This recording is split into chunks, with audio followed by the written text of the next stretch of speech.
네, 지난 2004년과 올해의 탄핵 정국을 많이 비교하죠. 이 경제 상황을 비교했을 때 2004년보다 올해가 훨씬 좋지 않은데 오히려 현 정부 대응에 긴박감이 더 떨어진다는 지적이 나오고 있습니다. 이대건 기자의 보도입니다. 탄핵 정국을 맞은 2004년과 2016년 경제 상황을 주요 지표를 갖고 비교해 보겠습니다. 먼저 경제 성장률입니다. 2004년에는 5%에 가까운 성장률을 보였는데 올해는 이보다 절반 조금 넘는 수준에 불과합니다. 다음은 수출은 볼까요? 2004년에는 전년 대비 31% 증가했는데 올해는 오히려 지난해보다 6% 정도 떨어졌습니다. 수출로 먹고 사는 우리 경제로서는 분명히 좋지 않은 상황인 겁니다. 국가 부채 문제도 더 심각합니다. 국내 총생산 대비 국가 부채 비율을 알아봤는데 이 수치는 많을수록 좋지 않습니다. 그런데 2016년이 40%에 가까운 수치로 훨씬 높습니다. 2004년 탄핵 정국 당시 경제수장은 이현재 경제부총리였습니다. 2016년에는 유일호 경제부총리가 맡고 있습니다.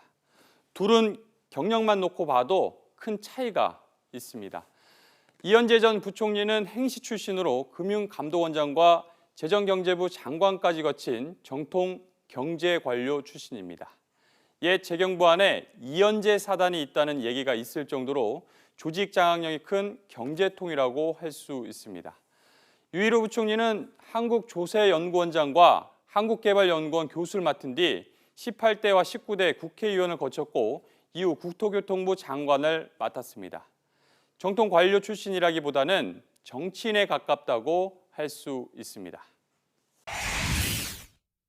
이현재 전 부총리는 탄핵안이 가결된 이후 간부회의를 먼저 소집하고 대국민 성명에 이어 신용평가사를 상대로 한국 경제가 안정적이라는 메시지를 전달하는 데 집중했습니다. 나라 안팎에 던진 메시지는 간결했습니다. 경제는 내가 책임진다는 겁니다. 유일호 현 경제부총리 행보도 비슷합니다. 탄핵 가결 이후 간부회의를 가장 먼저 열었고 경제 5단체장 간담회에 이어 외신기자 간담회를 열기도 했습니다. 유일호 경제부총리는 경제는 심리가 중요하다는 점을 여러 차례 강조했습니다.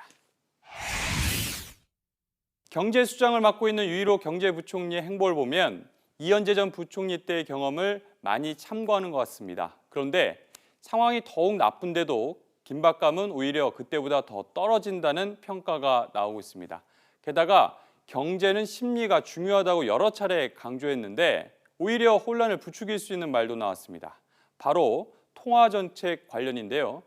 미국의 기준금리 인상 전망이 나오는 상황에서 정부가 통화정책에 개입하려는 듯한 발언을 했다가 황급히 걷어들이기도 했습니다.